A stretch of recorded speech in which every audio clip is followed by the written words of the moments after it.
to the door and put your hands on each side, put your finger out there and look straight ahead.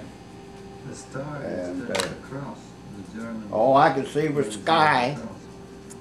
And I'm pretty sure Nobody's shooting at you the first. I just jumped out into the sky. the door window open and he jumps out. The second jump, That was nice. same way. Full of paratroopers. That was a beautiful day. Nice weather, no Did you ever worry about? Third jump was different, And they jumped. altogether different. The guy up ahead of me, Beautiful sight I've ever seen. the guy up ahead of me got up there, then he caved. Gabe, what, he's froze? Turned around and took his U.S. Army had trained took his deal off. He went running back, crying back to the back end of the plane. Essentially, World War I trench warfare, a grinding attrition for 6 months. That old jump master said, "I said come." Pointed his finger at me, he says, "Come." So I took off. I came. I ran. I didn't walk. I ran out the door. Of course, that's the wrong thing to do, run out the door.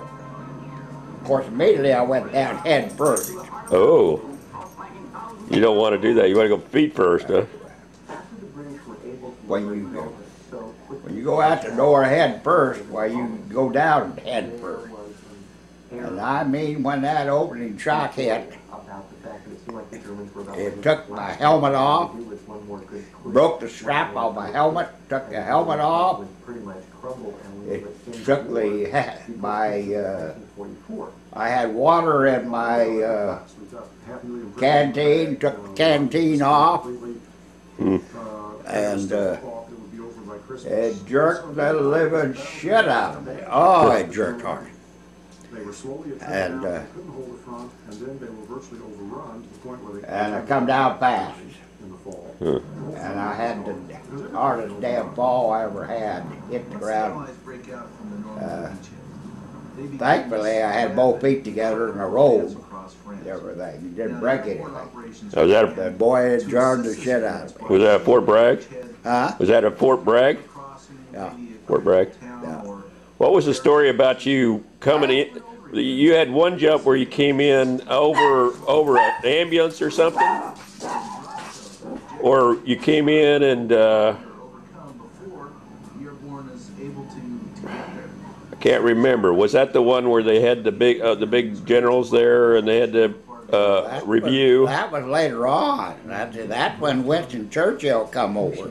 Oh, that was over in England? That was later on when Winston Churchill come over and he's going to review the 82nd with Winston Churchill.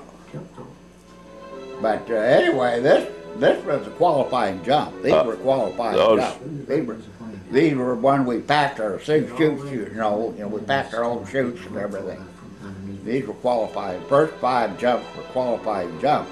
Okay. And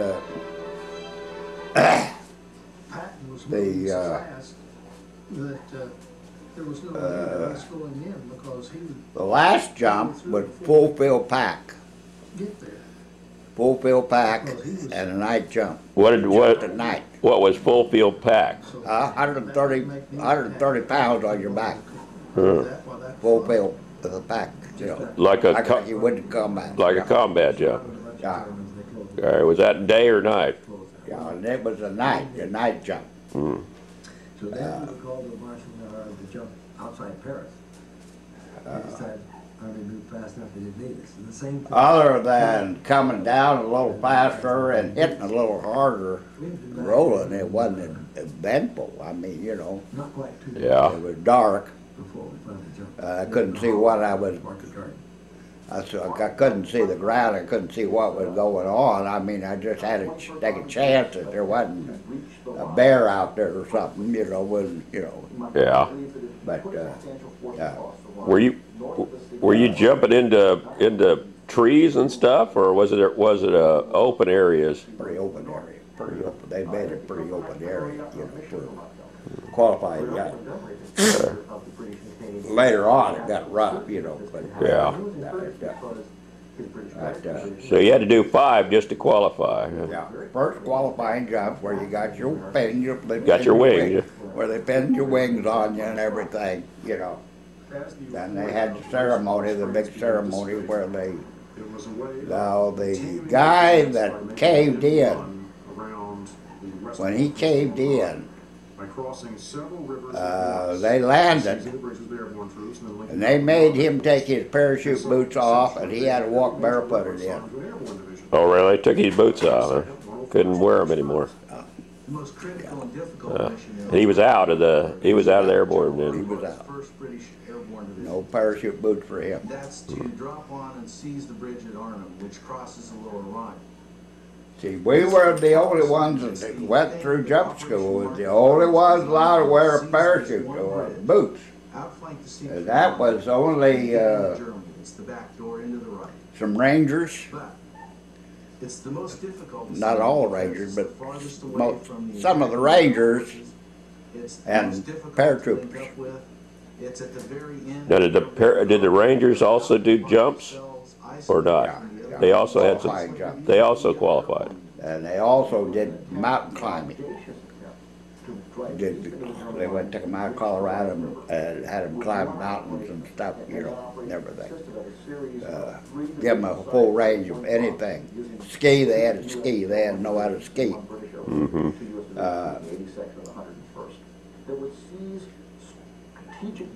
We along the major road into southern Holland, enabling we all, spearheaded by the Guards Army, our boots, drive up this highway, called the highway to the right, the parachute boots, linking up in succession, all the paratroopers, and quickly parachute boot was worth about $35, the British said, $40.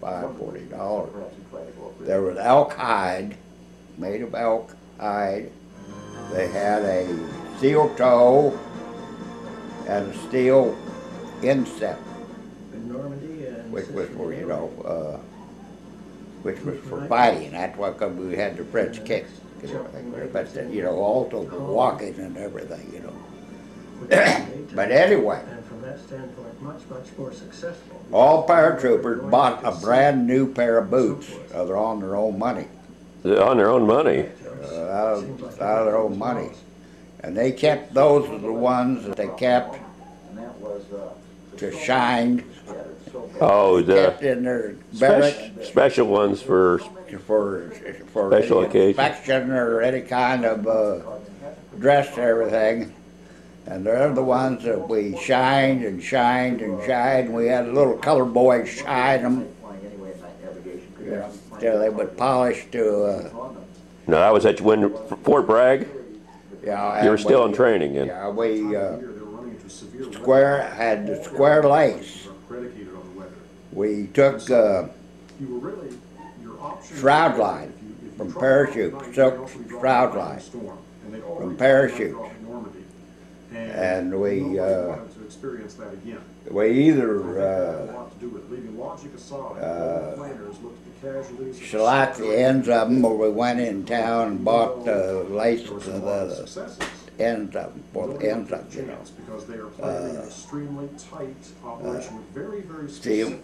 And we put them in like that. Then we come up and looped, and we looped. See, and they were looped all the way up. It was white silk. Okay.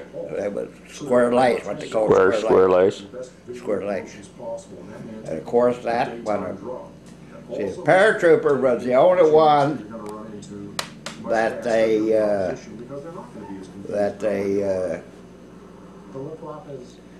they dry cleaned the uniform for.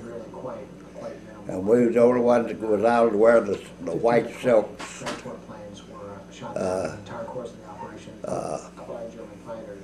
Oh, the scarf. around, you know, our necks, everything, you know.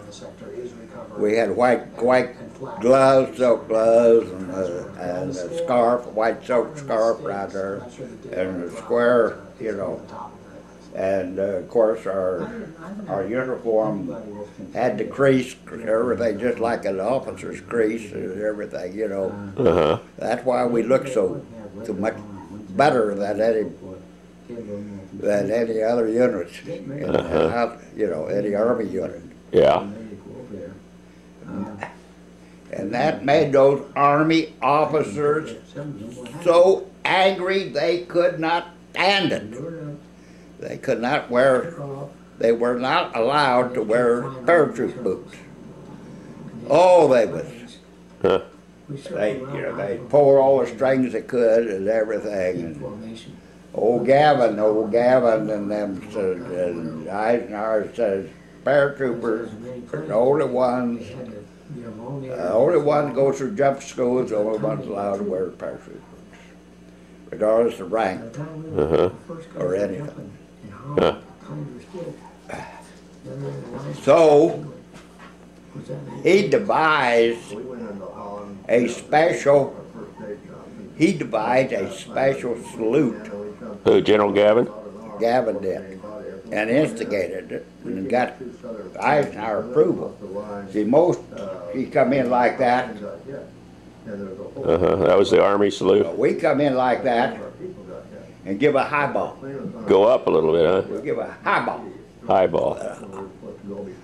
And we go down the street. We'd meet a colonel or a major or a second lieutenant, or make a difference to your officer. We come in there. And they'd stop and look at us. What kind of a salute is that, soldier? Real gruff and me, you know. What kind of a salute is that? That, sir, is an airborne salute, devised and implemented by General Gavin and has the approval of General Eisenhower. May we carry on, sir?